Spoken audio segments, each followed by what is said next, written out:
Lahore high court ने आम इंतखाबात में हिस्सा लेने के लिए ताहयात नाअहली की मुद्दत 5 साल करने के खिलाफ दरखास्त मुस्तरद कर दी। मजीद जानते हैं डॉन न्यूज के नुमाइंदे राना बिलाल से। जी राना बिलाल, अपडेट कीजिएगा।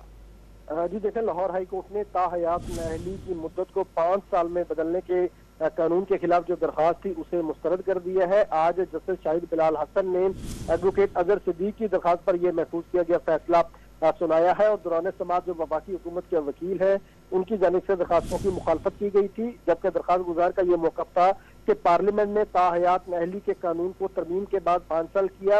रूल्स के मुताबिक ताहयात नाअहली के कानून में पार्लियामेंट मखसूस मेंबरान के जरिए तरमीम नहीं कर सकती। अदालत 5 साल नाअहली की मुद्दत मुकर्रर करने के इस कानून को कलअदम करार दे। जस्टिस शाहिद बिलाल हसन ने इस केस पर समाअत की और अदालत ने इस दरखास्त को जो है वो मुस्तरद कर दिया है। दौरान समाज वफाकी हुकूमत के वकील ने इस दरखास्त की मुखालफत की थी। बहुत शुक्रिया राना बिलाल, अपडेट की।